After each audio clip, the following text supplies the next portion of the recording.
So what is your plan? Well, Medicare will pay. Well, as I said, Medicare doesn't pay. They only pay up to 100 days of skilled care, and that's as long as you need skilled care. The moment you don't need skilled care, you're considered to need custodial care, and that's when a long-term care policy would take over, if indeed you had one. If you don't have one, then you're self-paying. Some statistics about long-term care. Someone turning 65 today has almost a 70% chance of needing some type of long-term care. Women need care longer because, actuarially speaking, men pass away first. And in fact, anecdotally, if you go into any nursing facility, assisted living facility, and you walk the hallways, you will see the occupants in the facility are about 80% women. It has been the case in all the facilities around me here in Hillsborough. 75 to 80% of the occupants are females. So it just goes to show. By the way, 1/3 of today's 65-year-olds may never need long-term care. And hey, I hope you're in that 1/3, but hope is not a plan. You really have to have a plan around this. That's the idea. So where does care occur? And I bring this chart up because this has not always been the case. And what I mean by that is that if people have some of the original or very old long-term care policies, those policies would only pay out if indeed you were put into a facility. That's not the case anymore. And that's why I like to talk about this chart. You can get care at home. In fact, the grayish line there is home care. So better than half of the policies that are paying out their claim are paying for people to be in their home. And that's what people want. So policies today will pay out wherever you are. So you could be at home, you could be in an assisted living facility, you could be in a full nursing home type facility. It doesn't matter. The policies today will pay out no matter where you would like the care to be. Why is long-term care such a growing need? And it is. During COVID, there were two types of insurance policies that grew the most. One was life insurance. I think a lot of people kind of did a self-inspection on their own mortality, and they got downright nervous about this whole COVID thing. And number two, long-term care insurance was the other one that grew in double digits during COVID. A lot of people did introspection again, but instead of mortality, they were looking at morbidity, the chance of them getting ill and needing assistance. So it really grew. In addition to that, you have what I call the silver tsunami. There are 10,000 baby boomers per day that are turning 65 in the US, and that's going to continue at that rate till 2030, 2031. The percentages here in the US, you look at that in 1930, we only had 5.4% of the population 65 and older. Look at it in 2030. It's going to be over a quarter of our population is going to be 65 and older. That's really quite high, and that's quite a difference in 100 years. It's basically 5 times the growth in 100 years. And the inflationary growth, it's somewhere between 4 and 5% for healthcare. So you want to make sure that you're using that factor as well. Today, inflation is higher. 6.3% was, I think, in February of this year in 2022. So you may even up these a little bit for the coming couple of years, because I do think inflation is going to be here for a couple of years with us. Okay, why is it such a growing need? Well, life expectancy keeps going up. Now, COVID made an adjustment to that, but the chances as you age of needing a policy increase as you age. So if that be the case, of course, you're going to have more long-term care needs. If you're a married couple, you have a 50% chance of at least one spouse will live to 92 and a 25% chance of at least one spouse living till 97. Pretty crazy. Assisted living facilities, these real estate ventures called assisted living, they have sprouted up and they actually contribute to the longevity that people have. So the asset preservation becomes even more critical. You can't outlive your money. It just doesn't work. Money is right up there with oxygen. You need it to survive. And that's why, long-term care, I think, has become more of a concern and more of a question mark for people as far as asking more questions about it and whether they can afford to get a policy, because they know they're living longer, and they know as they age, the chances of having a long-term care event are going up. They're not going down.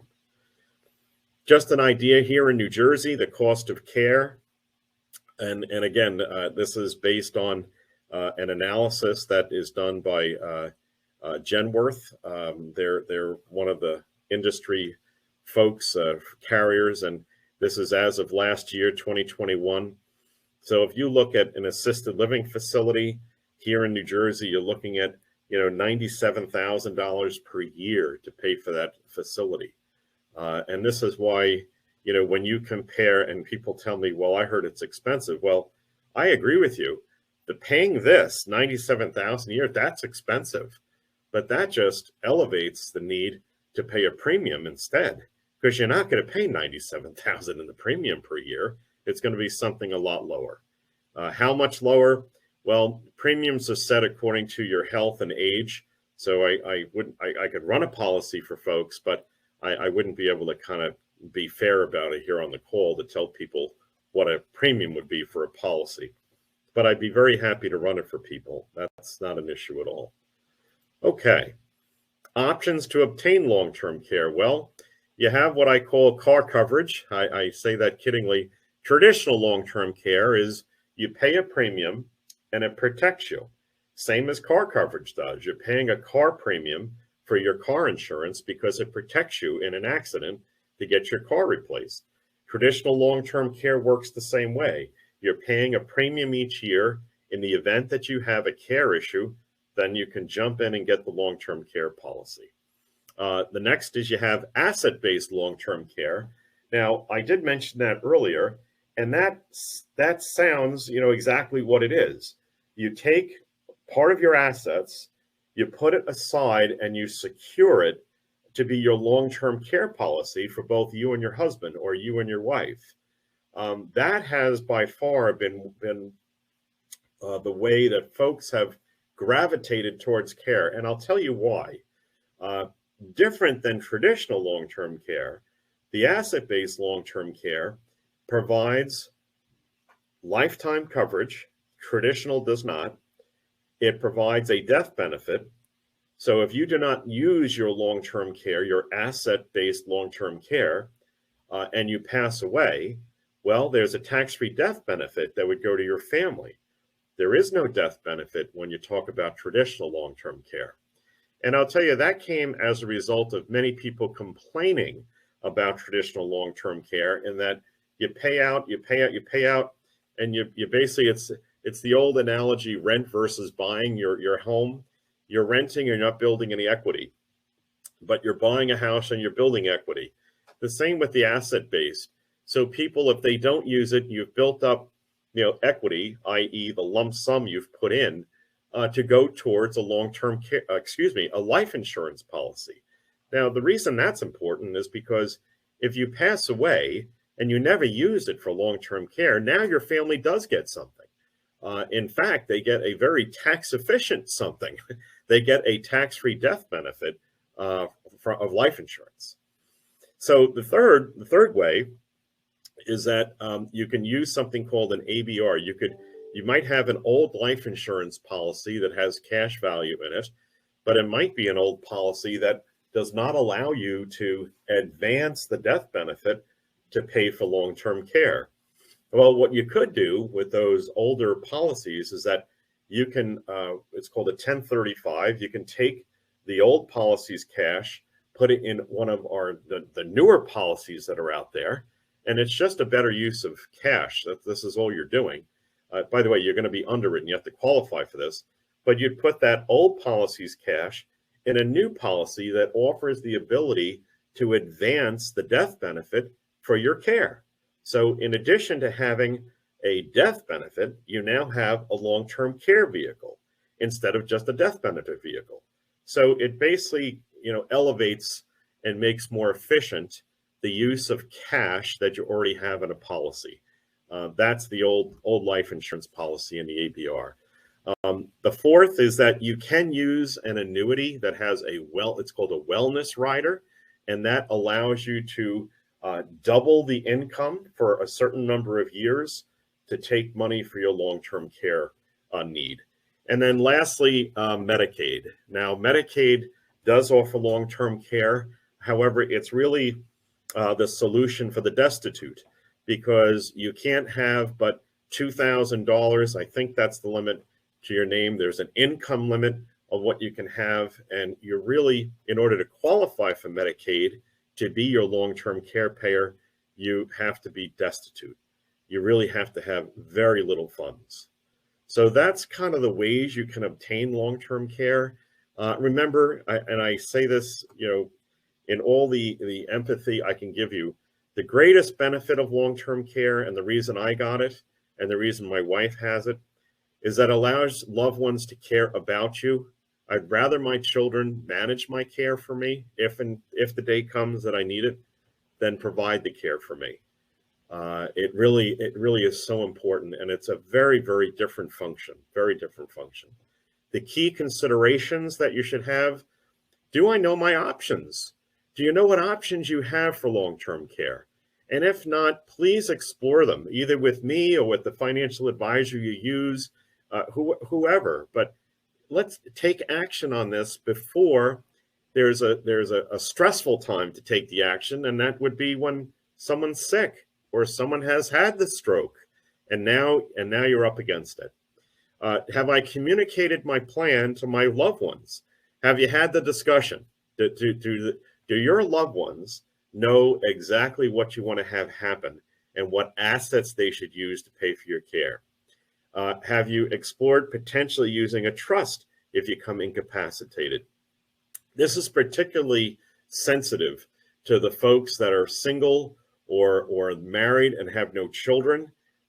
If both of you are incapacitated due to a car crash, or one of you is incapacitated due to a car crash, how is your care going to be administered? Have you thought that through? And many times, death is much more, I don't want to be crass about it, but, death is much simpler, as opposed to incapacity. Incapacity, you're still here. So we still have to pay for your care. We still have to pay the taxes on the house if you elect to keep the house versus moving into a facility. And you may think about using a trust in that regard, so that you have a corporate trustee that can help kind of manage things while you're still here. And again, a lot of people don't through incapacity. It's something that I make sure we discuss in meetings I have. Have I budgeted some portion of my assets for long-term care protection, and to make sure that I do have care? And do I need assistance to create the right plan? Again, if you do need assistance, please reach out to us. I offer an hours-long complimentary meeting to folks. If you're not sure kind of what you should do, I'll offer, and I put it right here in writing, a 15-minute, what I call a confidence call, that I could discuss with you and just make sure you understand your options. So thank you for attending. I hope you picked up some things about long-term care. Again, SOFA, wonderful organization. I love being a part of it to educate people on these matters. And if I could help you, please give me a call, and I'd be happy to do so. Have a great day.